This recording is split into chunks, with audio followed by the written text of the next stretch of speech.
Okay, so tonight we are going to walk through the UDL planning process to make a lesson formatted to represent our three focus areas in UDL. So the first thing we need to make sure we're doing in the planning stage is have a really clear learning goal. What do we want our students to actually come away with once this lesson or unit is done? Um, we want to make sure that these learning objectives or learning goals are the essential understandings. So I think sometimes when we plan lessons, we think of these grand concepts. We want to get really creative, and we forget the exact meat of what we want the students to know. We can become creative in the process, but we want to make sure that we have very clear scope of learning that we want to happen. So we can look for direction in terms of what our goals need to be by looking at the Common Core standards, as well as if we're developing more individual lessons, we can look at our students' IEPs to figure out what goal areas and what objectives we want to be teaching them. So the next thing we have to think about when we think of our goal is how we're going to measure it. We're not there yet, but I always like to think about, okay, is that measurable? Is my goal actually measurable? Is that clear enough and succinct enough so I can measure it, right? So I don't want to think about things in too grand of a scope. Sometimes our Common Core standards are a little bit broad, and we want to make sure we narrow those down for that unit.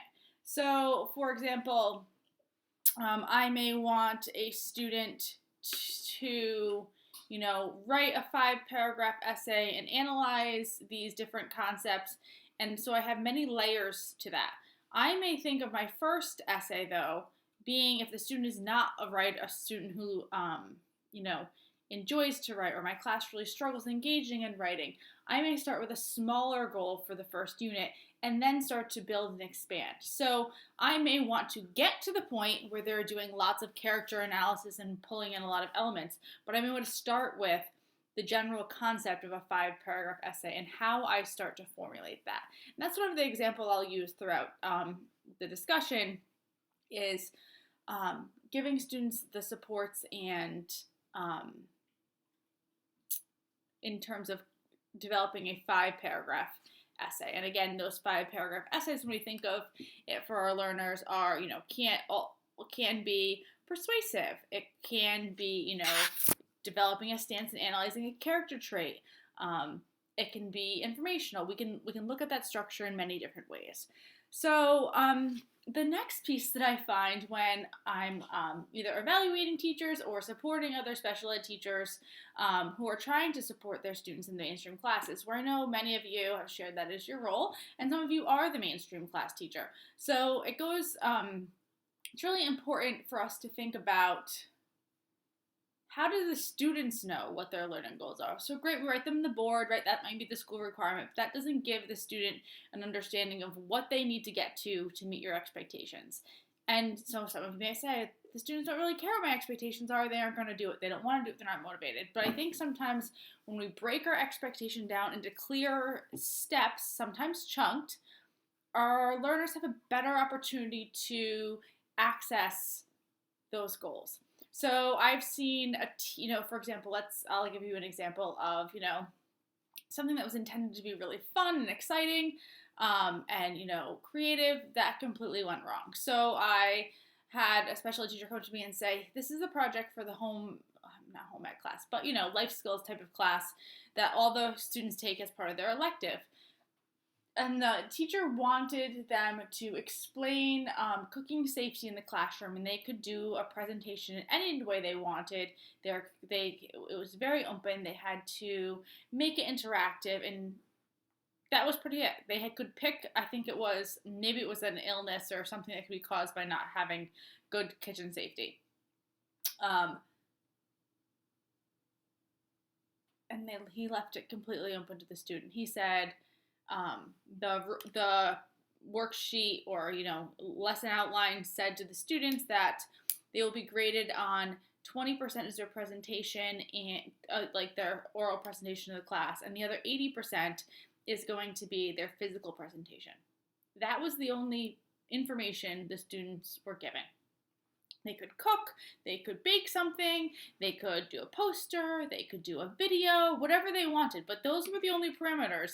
That 80% was going to be on with the actual product, and 20% was going to be them sharing it with the class. So that teacher didn't set the student up to know how to meet their expectation. What was the learning outcome for those students? Yes, lightly, I guess you could say, it was to understand maybe illness or why kitchen safety is important, but how is that teacher going to actually assess, did that student meet that learning goal? So things that are helpful for students and for teachers and for administrators to know if the teacher's actually assessing the correct thing is looking at making a rubric. That gives the student ability to self-reflect as well. So I use that a lot with students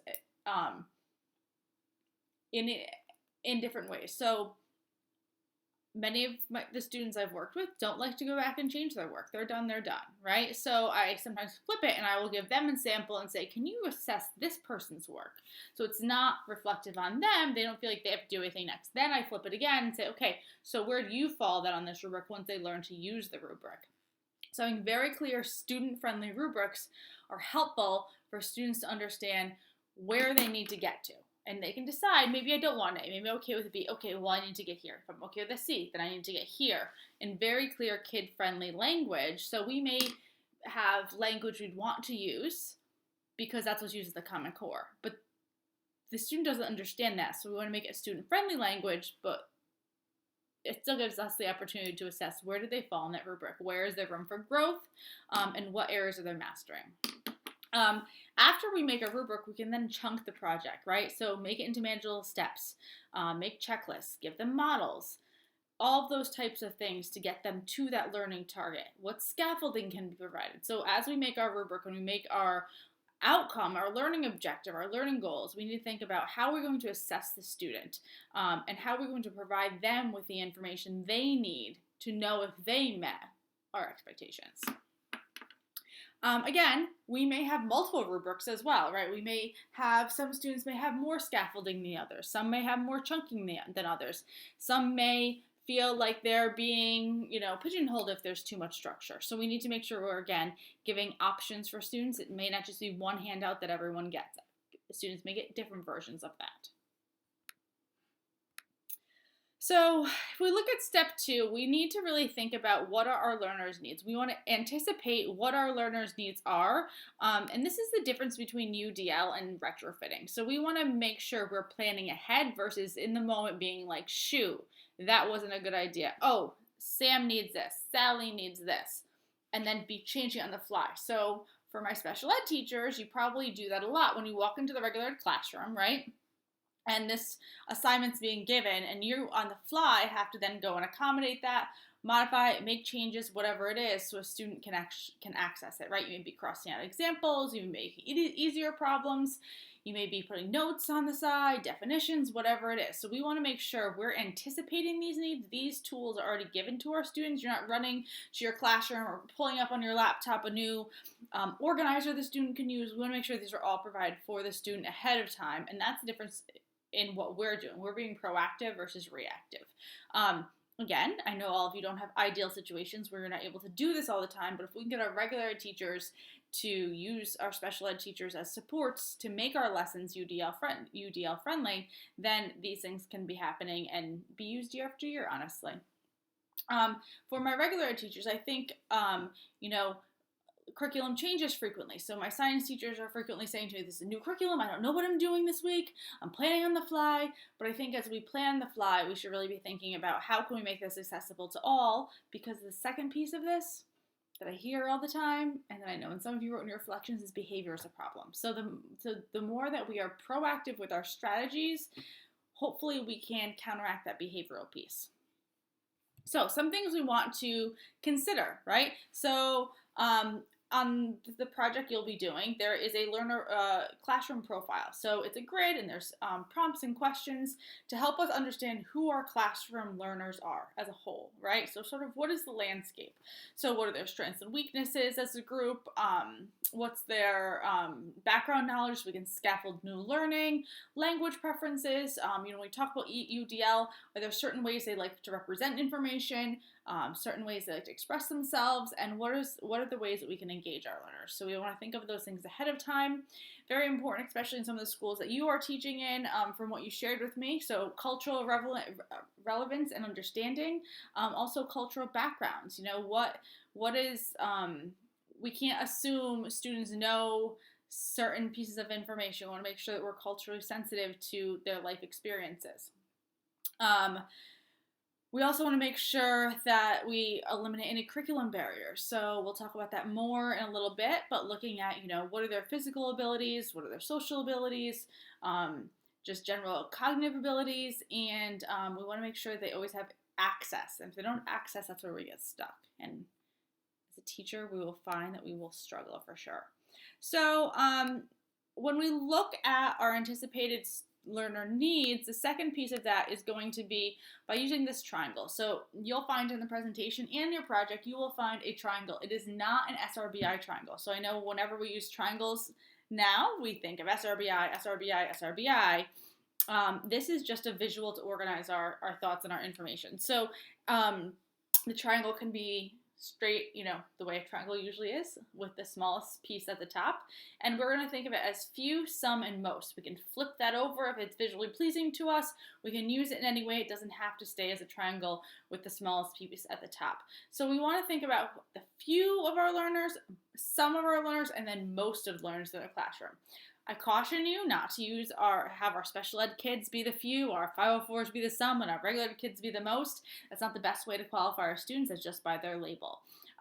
So, for example, I had a teacher who did a UDL lesson with reading, and it was a reading comp lesson in a regular education classroom, and what she talked about was, the first thing she did is she grouped her students into some, few, most by their reading level. So she had reading data on them. In our school, we use TC data, Teachers College, so you could use that. Some folks use more standardized measures that come off, computer programs like Alexile. So we can look at it all different ways as long as you have an idea of, what's appropriate to us. And so in this case, she was doing a reading lesson, so Lexile was appropriate. If we're doing a math lesson, it may be where their entry levels are at math, but it may not be at all. It may be, we may want to layer over a second piece, so then she did. She took the Lexile levels, and then she layered over what did those groups need.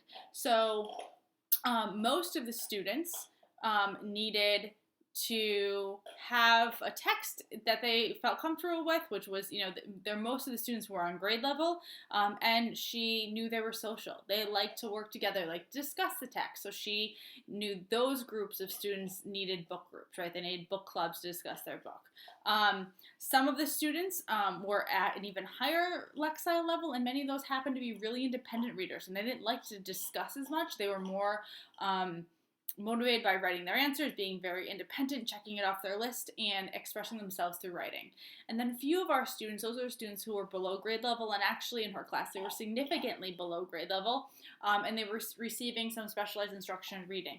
Those students, in order to participate in the book group, because they actually really were social kids as well, they wanted a book group model, but they needed to have an iPad with digital text so they could listen to the content and then they could discuss in their book group. So these students had low reading levels, but they had higher comprehension, listening comprehension. So in order to access the text concepts that were grade appropriate, they would listen to the book and then discuss in class.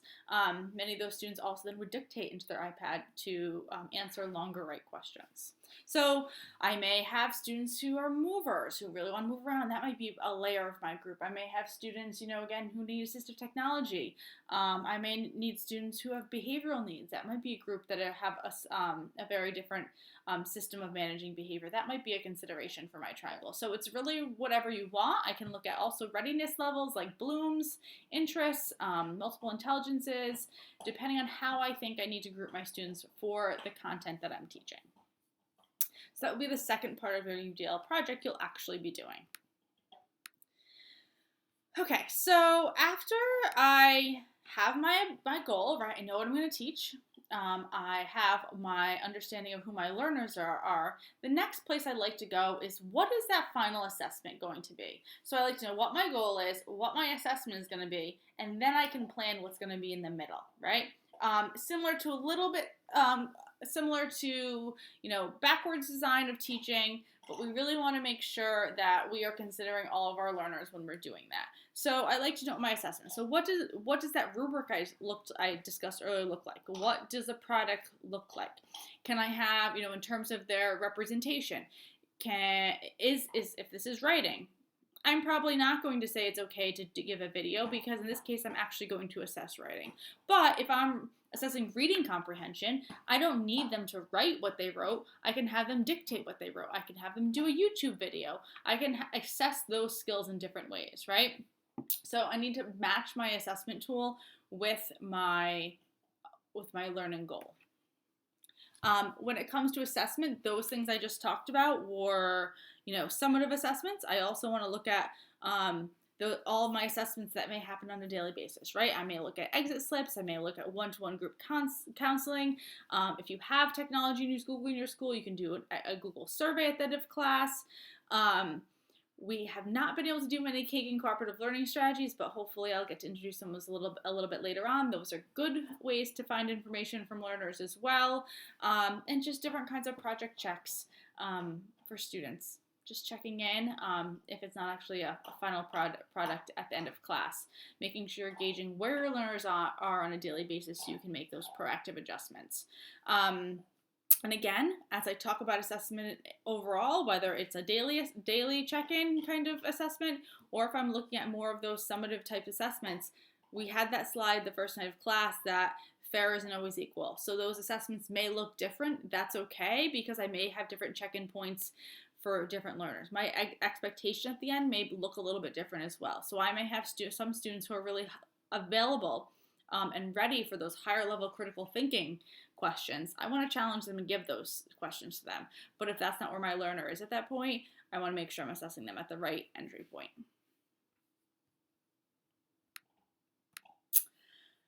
Okay, we are almost to the end of our steps. We are now on step 5, which is create your instructional plan. So this is where you're going to create your traditional lesson plan. What I suggest is that you, every single step of the way, consider every group in your triangle. And so I will send you some samples of UDL lesson plans that have been completed in the past. They're not exemplars necessarily, but they're what I grabbed when I was in my office today quickly for 15 minutes. And what you'll see is that every step of the way. So let's say, for example, right, I start my class and we do a warm-up, right? I need to think about, with that warm-up, what would each group need, right? So I may be the teacher that generally writes math, right? I may be writing a math problem on the board. Maybe 3. That's the warm-up. Well, I may have students who actually takes them all of that time just to write the problem down. They never get to solve it. So I actually want to give them the problem, right? Give them a small slip of paper with the problem. The others may want to copy it down. They're used to that routine. It works for them. Those are the types of things I want to think about when I'm writing my lesson plan. Every single step. So if I'm doing a morning meeting and I'm doing a small group, do I need students who need to be able to stand? Do I need students who need to have a job? What do I need to do to make sure that our lesson is successful? So every single step. I actually like you to write the prompt, some, few, most, on every single step, and you can write none if it's not applicable for that, but it's sort of that mental prompt for you to consider at every single step. Also, during lesson planning, make sure that you are looking at your identified learners and writing, what would be the accommodation or modification if that's appropriate. If you have ELL students in your class, what are those accommodations that you want to make sure you're giving access to those students as well? And always think about at every step, what are those potential barriers that you need to control for? And then we want to look at being very intentional in that process. So going back to my writing example, so I skipped a little bit, I guess, but in this lesson plan section, so if I'm going back to that 5-paragraph essay and I have learners in my most section that are resistant to writing, right? They don't like it, they think it's cumbersome, they're frustrated by it, they don't like to edit their work. So what I'm going to do is I'm going to insert in here near the end an example of a scaffolded 5-paragraph essay. So what I did for a learner that was very resistant to writing, he was emotional, he couldn't stand it. I went back to sort of my high school experience where a teacher really broke down that 5-paragraph essay into more of a formula. So it wasn't about being creative in writing, it was about filling out a formula. And I took it one step further. So pretty much what I did is I created a graphic organizer and a Google Doc that he could cut and paste all of his information, and it would literally create an essay. He would just have to add transition words, check his punctuation, but the structure allowed for him to cut each section, paste it together, and the essay essentially built itself. So it took a lot of those unknowns, those executive functioning skills out of the picture so he could focus then on the content. And not feel so overwhelmed. So I'll share that with you, and I think that's, an example of, I may have students in my class who like to write. They're creative writers. They like to write. So what might be hard for them is fitting into a formula, but they're comfortable with writing. They're okay editing. That's not a problem for them. They may not need this level of scaffold. But for our students who are struggling and don't want to and are resistant to that process, we may want to give them a really high level of scaffold and then start to bring that back every time we work on the process. We may even think of scaffolding as being working closer with an adult for the first time to get those words of encouragement, to problem solve so they don't get stuck and frustrated. Sometimes getting them through one of something allows for success later on. So with this student, I literally sat with him and walked him through the whole entire scaffold, and gave him pieces of relatable, advice or comments like, yep, that's difficult. This is a really hard article to find information. That's okay, right? And just kept saying, you'll get used to this format you'll love once we're done. I can't wait till you're done because you'll see how easy this is. Just really encouraging him to keep going and trusting the process, because once they trust the process with some things, they'll then fall into line with others. So, once we have our general plan, we almost simultaneously want to consider what are our tools and strategies that we want to use. So the chapters that you read, and many of you mentioned, was assistive technology. And our textbook also talks about technology and all these great apps and technology. And that is wonderful. But I think as we're all finding today, not all students have access outside of the classroom. So when we teach a skill inside the classroom technology, it doesn't always transfer home, so they're independent in other work they have to do. Some of your schools don't have technology. Some of you mentioned closest you get to technology is there's 1 cart per grade level of computer. So you have to wait so long to actually use a computer. Sometimes the students don't all have cell phones. They have to share. So there's definitely limitations to that. And so we want to make sure that we're considering assistive technology doesn't always have to be high tech. We want to look at high tech and low tech. When we talk about assistive technology and high tech and low tech, I created a list that's in our PowerPoint for you. So low tech can be anything from a slanted surface, graph paper, reading rulers, cover overlays, weighted pencils, so Velcro underneath the desk, TheraBands, on the legs of the desk, things for movement, right? I don't know if any of you have access to NEAT. So New England Assistive Technology Group is amazing. They're based in Hartford, and they're a subscription service. Technically, I think it's like a subscription of $500 maybe for the year for the district.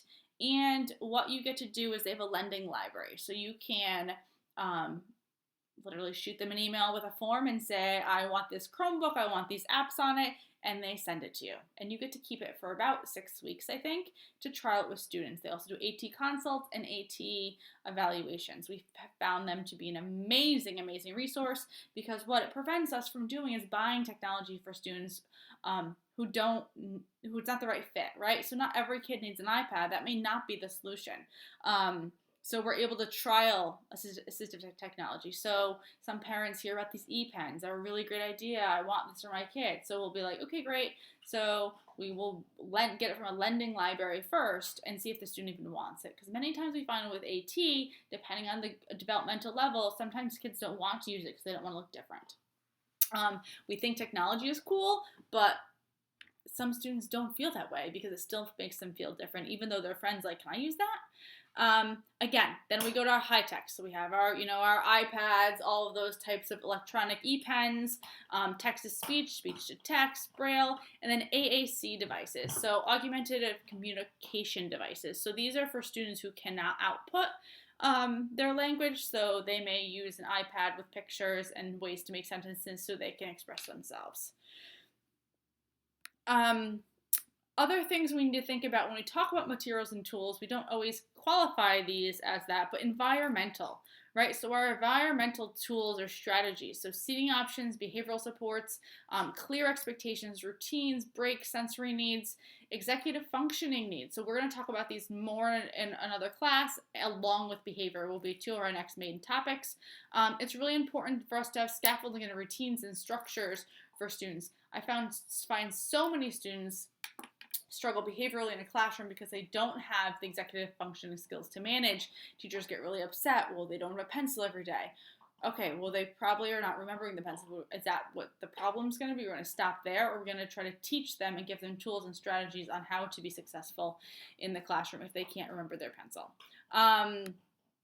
So the last thing when we talk about our tools and strategies is, am I putting this in because it looks nice, or is it actually going to help the student? Is it going to distract the student, or I'm going to say I did it and then I checked it off my list, right? So we want to make sure that they're very purposeful. So sometimes I feel like we think there's a solution for a student. There's something a student needs. We trial it once. We're like, whoa, that was not the right thing. Let's go back to the drawing board, because something that I may think is helpful to me may actually be highly distractible, make the student highly distractible. So we want to really consider that.